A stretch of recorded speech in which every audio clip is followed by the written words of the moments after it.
I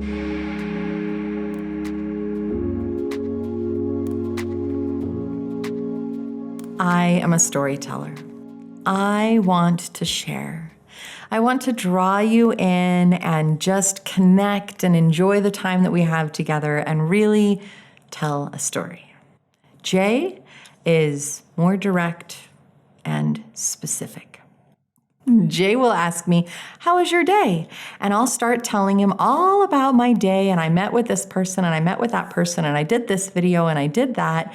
And I'll often go back to tell him about something that I did further in the day and I totally forgot about telling him about it, but it was very important that I needed to share that part of my day with him too. And I will just go on about my day. And when I'm done, I'll say, so how was your day? Fine. I met with this person, took care of that stuff, did a bunch of computer work. And that's it. That's all he gives me. And I'm thinking, but wait, where's the story? I want more. Communication is very much a compromise in life. And we learn how to communicate with every single person that we interact with. We all have our own different styles.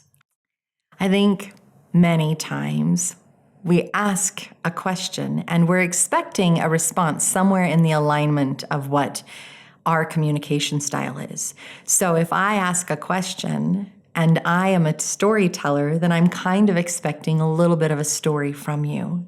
And if you are a more concise, direct person, you ask a question of somebody, you are looking for a more direct, concise response from them.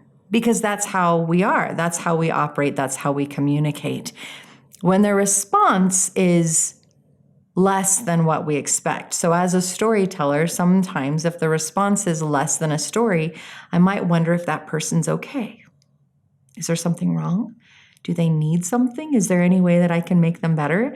Or on the other side, if you're a more concise person and somebody is just going on and on and on, and you really just kind of wanted the quick little snippet, you might be going, what is wrong with them? I wish that they would be a little bit more quiet or just give me the details. That's where the communication and the compromise comes in. This whole concept is very beautifully illustrated with a little anecdote, and I call it the Meadow report.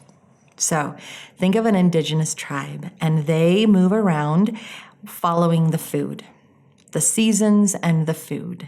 And the hunters, they have a scout that goes out, they find where the food is, they come back, they know where they're going to settle. And when somebody says, where is the animal, where's the buffalo or whatever, it's over there. And it's very concise. It's very direct. It's very easy to say it's right over there. It's not hard to know that there's an animal around. The gatherers have a little bit more of a challenge because you are moving around from space to space, which means that you need to know where the roots and the berries and the other nourishment that you need to find to feed the rest of the tribe is located. Now, this knowledge was often handed down by the older generations who had been in that same area before. And so they therefore remembered, okay, if you go through this meadow and over this little rock and through the stream and then over this hill and underneath this and whatever, that you will be able to find these specific healing herbs or these berries or this root for supper.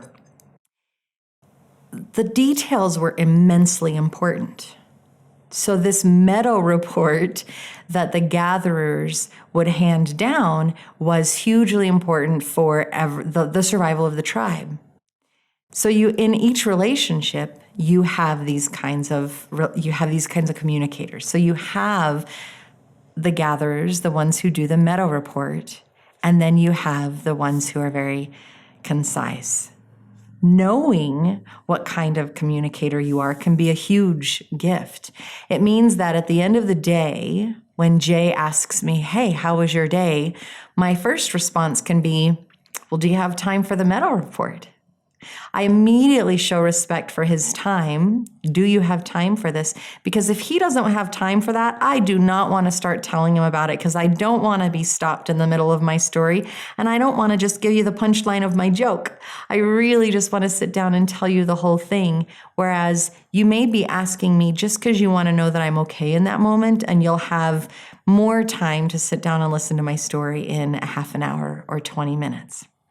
On the other side, Jay can say to me, hey, babe, I love you, and I really want to hear your story. Do you want to connect over dinner? Or, hey, I need to know how this project went, but I just need the details right now, and you can tell me the Meadow report later. We all have this ability.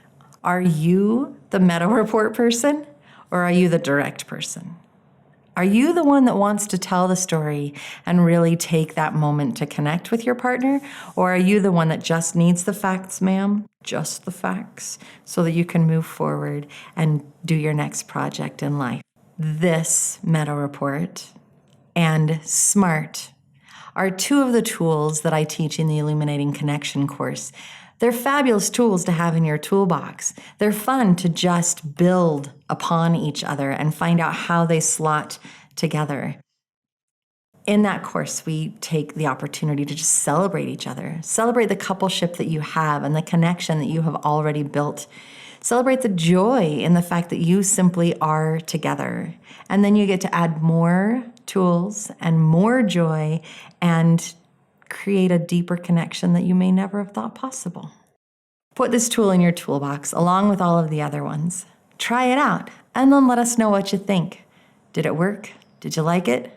Maybe you have tools that you'd like to share with us too.